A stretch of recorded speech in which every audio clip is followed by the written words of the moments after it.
Ethylene oxide, or ETO, is a known human carcinogen. It's used in various chemical processes and to sterilize equipment. Kathy Flint fears it was the cause of her incurable cancer after living years close to a union carbide plant that used it in its manufacturing processes.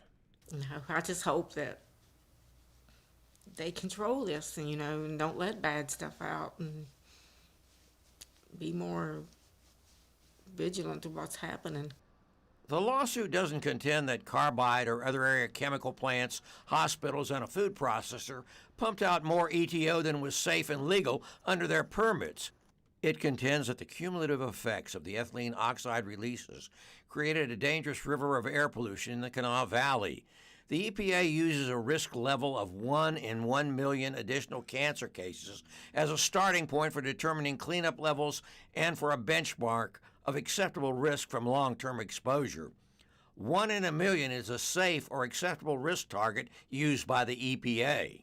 But even if you take the numbers that they self-report under oath and put them together as a model, you can see that the risk for people living around here far, far exceeds 1 in a million in cancer, sometimes 2, 3, and 400. The risk, 2 or 3, 400 cancers in a million, was just astonishing, which is one of the reasons why West Virginia is so high on the list of states that have premature deaths. Lawyers for Union Carbide, one of the more than a dozen plaintiffs, including chemical companies, hospitals, and a dairy, in the case pending before Kanawha County Circuit Judge Stephanie Abraham, raised 22 separate legal defenses against the suit. They included a claim the company met state-of-the-art safety and that any ETO emissions were emitted in strict conformity to the then prevailing standards. They also note one company can't be responsible for emissions by others. The defendants claim compliance with all the rules gets them off the hook. Kathy Flint's house in Charleston is close to one of the permitted sites. It's less than 500 feet from a chemical plant.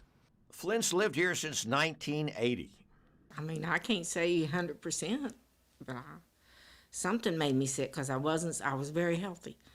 Caldwell contends that cancer risk for residents in Flint's neighborhood was 300 in a million in 2020, 200 in a million in 2018, the year Flint got her diagnosis.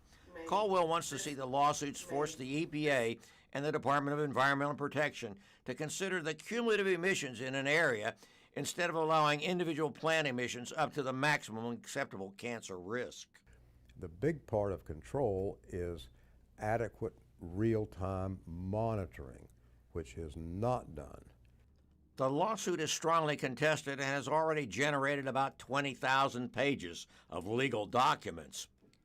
Since it was filed last year, President Trump pushed back more restrictive limits on ethylene oxide by 2 years. He cites concerns the U.S. might run short of sterilized medical equipment.